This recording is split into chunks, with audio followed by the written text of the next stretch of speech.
خنسا بنت جزام رضی اللہ تعالی عنہا روایت کرتی ہیں کہ ان کے والد نے ان کا نکاح کیا، ان کو پسند نہیں تھا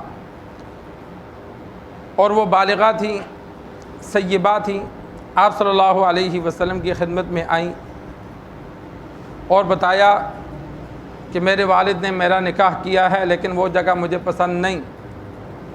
آپ صلی اللہ علیہ وسلم نے وہ نکاح رد کر دیا، توڑ دیا۔ امام بخاری رحمہ اللہ نے یہ حدیث، یہ واقعہ یہاں نقل کیا کہ عورت پر جبر نہ کیا جائے۔ عورت بالغہ ہو، بیوہ ہو، مطلقہ ہو، تو جب اس کی شادی کی جائے تو اس سے اجازت لی جائے، اس کی پسند ناپسند کا خیال رکھا جائے۔ والدین اگر گھر میں تھوڑی سی اس معاملے میں نرمی رکھیں گے تو عزت اللہ محفوظ رکھتا ہے، لیکن اگر والدین تھوڑی سی سختی رکھیں گے، ہماری مرضی ہم جو چاہیں کریں، تو پھر اللہ تبارک و تعالی کی جانب سے انسان کو ڈرتے رہنا چاہیے۔ کتنے ہی ایسے واقعات ہو جاتے ہیں کہ والدین کے لیے پھر ذلت کا سبب بن جاتے ہیں۔ تو یہ بعض قوموں میں رواج ہے کہ وہ عورتوں کو بالکل نہیں پوچھتے۔ افغانستان میں یہ رواج تھا، پاکستان کے بھی بعض قبائل میں یہ رواج ہے کہ عورت بیوہ ہو جاتی ہے یا مطلقہ ہو جاتی ہے تو جس کے گھر میں اس کی شادی ہوئی وہ اس کی آگے شادی نہیں کرتے۔ جو بھائی فوت ہوا اس کے بھائیوں میں سے کوئی شادی کر لے تو کر لے، نہ کر لے تو پوری عمر بیٹھی رہتی ہے۔ ملا عمر نور اللہ مرقدہ جب 1998 میں 99 میں امیر المؤمنین بنے تو انہوں نے پھر علل اعلان پورے افغانستان میں یہ اعلان کیا کہ جتنے بھی لوگ شہداء ہیں یا جتنی بھی بیوائیں ہیں ان پر کسی کا اختیار نہیں ہے، وہ جہاں چاہیں شادی کر سکتی ہیں۔ جس گھر میں بیوہ ہوئی ہیں تو ان گھر والوں کا کوئی اختیار نہیں ہے، وہ اپنے ماں باپ کے گھر بھی جا سکتی ہیں اور خاندان کے علاوہ جہاں وہ چاہیں شادی کر سکتی ہیں۔ تو یہ بعض علاقوں میں لڑکیوں کی اجازت کو نہیں دیکھا جاتا، ماں باپ جہاں چاہتے ہیں، جہاں ان کی مرضی ہوتی ہے وہ دے دیتے ہیں، تو اس کا شرعی طور پر نقصان ہوتا ہے کہ بچے کا جب اس کا لحاظ نہیں رکھا گیا تو بسا اوقات پوری عمر ان کے لیے عذاب بنتی ہے۔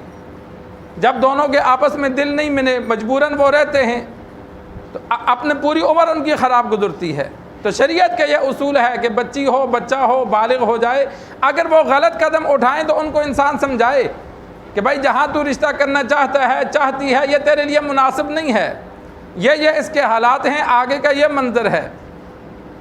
لیکن اگر نہیں پتہ والدین کو کہ بچہ بچی کہاں رشتہ کرنا چاہتے ہیں تو آج کل آسان طریقہ ہے، انسان والدہ کو کہہ دیتا ہے، اس کی بہنوں کو، سہیلیوں کو کہہ دیتا ہے کہ پتہ کرو، بیٹا ہے تو دوستوں سے پوچھ لیتا ہے بھائی یہ کہیں رشتہ کرنا چاہتا ہے، نہیں چاہتا، یا خود کوئی رشتہ پسند کیا تو انسان والدہ کو، بہنوں کو کہہ دیتا ہے کہ پتہ کرو کہ یہ رشتہ ہم طے کر رہے ہیں، بچی کو پسند ہے یا نہیں، بچی مطمئن ہے یا نہیں، بچہ مطمئن ہے یا نہیں، تاکہ بعد کی زندگی خراب نہ ہو۔ سرکار دو عالم صلی اللہ علیہ وسلم سے صحابہ نے اسی بارے میں پوچھا، یا رسول اللہ کنواری لڑکی تو چلو سیبہ مطلقہ تو بولے گی، بیوہ تو بولے گی، لیکن جو کنواری ہے وہ تو شرماتی ہے، اگر ماں باپ پوچھیں گے تو وہ شرم محسوس کرے گی، تو اس سے اجازت کیسے لیں؟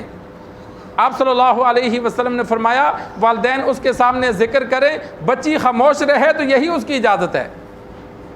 وَإِذْنُهَا سُمَاتُهَا، یہ حدیث کے الفاظ ہیں کہ ماں باپ نے بچی کے سامنے گھر میں رشتے کی بات کی کہ فلاں جگہ تیرا رشتہ کر رہے ہیں، تو بچی آگے سے خاموش رہی تو یہ اس کی جانب سے اجازت ہے۔ تو آج کل تو اتنی بھی حیا نہیں رہی، اللہ معاف کرے، تو آج کل لڑکیاں بول پڑتی ہیں، تو سہیلیوں کے آگے، بہنوں کے آگے، ماں کے آگے، چلو باپ سے تو شرم محسوس کریں گی، ماں سے نہیں کرتی۔ تو یہ انسان اپنا یہ رسم و رواج بعض قبائل میں ہے، تو بعض مولوی لوگ بھی میں نے دیکھا کہ وہ بھی ختم نہیں کرتے، وہ بھی اپنے قبیلے کے رواج کے مطابق چلتے ہیں، اپنی بچیوں کا، بہنوں کا جہاں دل کرتا ہے ان سے پوچھتے نہیں ہیں۔ یہ غلط طریقہ ہے، جو غلط رواج ہو اس کو یہ مت سوچیں کہ خاندان سے ختم نہیں ہوگا، کم از کم اپنے گھر سے بندہ ختم کر لے۔ ہمارے علاقے میں ایک رواج ہے کہ لڑکی والے کھانا نہیں دیتے، یعنی بارات آتی ہے، لڑکی کو لے کے جاتے ہیں، اس وقت کھانا نہیں ہوتا، لڑکی کے اپنے گھر کے مہمانوں کو ایک دن پہلے شام کا کھانا دیتے ہیں۔ محلے والوں کو اور لڑکی کے جو مہمان آئے ہوتے ہیں کہ بھائی بچی کی شادی ہے تو ایک دن پہلے جو شام کو کھانا دیتے ہیں اس کا خرچہ لڑکے والوں سے لیتے ہیں کہ بھائی ہم لڑکی والوں نے 50,000 لینا ہے 30,000 لینا ہے، وہ خرچہ لیتے ہیں۔ تو میرے دادا اللہ تبارک و تعالیٰ کروڑوں رحمتیں ان کی قبر پہ نازل فرمائے، امام مسجد تھے، کچھ عرصہ رہے، بعد میں جب ہم جوان ہوئے تو وہ امام مسجد نہیں تھے، لیکن انہوں نے زندگی کا یہ اصول اپنا لیا تھا کہ بچی کی شادی پر جاتے تھے، کھانا نہیں کھاتے تھے۔ وہ کہتے تھے یہ جائز نہیں ہے، مہمان تمہارے ہیں، خرچہ لڑکے والے کیوں دیں؟ اب تمہارے گھر تمہاری بچی کی شادی ہے تو کھانا خود دو، لڑکے والوں سے خرچہ کیوں لیتے ہو؟ تو وہ کھانا نہیں کھاتے تھے، اور انہوں نے اپنی بچیوں کی شادی کی، اپنے خاندان میں جو رشتے کیے تو ان سے کسی سے خرچہ نہیں لیا، اور اس کا یہ فائدہ ہوا کہ نہ ہمارے خاندان میں کوئی خرچہ لیتا ہے نہ ہمارے محلے میں کوئی لیتا ہے، یہ رواج ہی ختم ہو گیا۔ تو ایک بندے نے کھانا پینا چھوڑا، یہ رواج چھوڑا۔ تو آج اگر ہم لوگوں کو نہیں روک سکتے تو اپنی بیٹیوں کے رشتوں پر، اپنی بہنوں کے رشتوں پہ تو کر سکتے۔ اب دادا ایک تو روٹی نہیں کھاتا تھا، کسی لڑکی کی شادی پر شام کی روٹی نہیں کھاتا تھا کہ یہ لڑکے والوں نے دی ہے، بغیر خوشی کے دی ہے، کون خوشی سے دیتا ہے؟ تو یہ ہم نہیں کھاتے۔ اور دوسرا یہ طریقہ اپنایا کہ اپنی بچیوں کی شادی کی، اپنے خاندان میں جن کی شادی کی وہاں کھانا خود دیا، لڑکے والوں سے نہیں لیا۔ تو وہ پورے علاقے سے ایک رواج ہی ختم ہو گیا۔ بعض علاقوں میں، دیہاتوں میں اب بھی ہے، لیکن ہمارے قرب و جوار میں یہ نہیں رہا۔ تو اسی طرح جو غلط رواج ہیں انسان اپنے سے ختم کرے، اپنے گھر سے ختم کرے، چلو کچھ تو فائدہ ہوگا، ہم نے اپنی قبر میں جانا ہے، تو اپنی قبر میں جب جائیں گے ہم سے جو پوچھ ہوگی یہ غلط رواج تھا، یہ طریقہ درست نہیں تھا۔ جس طرح پنجاب میں مردوں پہ غلط رواج چلتا ہے، ساس فوت ہو جاتی ہے، سسر فوت ہو جاتا ہے، جو بچے شادی شدہ ہوتے ہیں ان کے والدین کھانا دیتے ہیں۔ بندہ پوچھے کہ بھائی مرا تو مارا ہے، کھانا ان کو کس وجہ سے دینا پڑ رہا ہے؟ وہ بیچارے مجبور دیتے ہیں کہ بھائی یہ پنجاب کا رسم ہے۔ تو یہ غلط طریقہ ہے، وہ کھانا جائز نہیں ہوتا، کیونکہ دوسرے مسلمان کا مال تب حلال ہے جب وہ بالکل خوشی سے دے۔ ذرا بھی مجبور ہو کر کوئی مال دیتا ہے تو وہ جائز نہیں ہے۔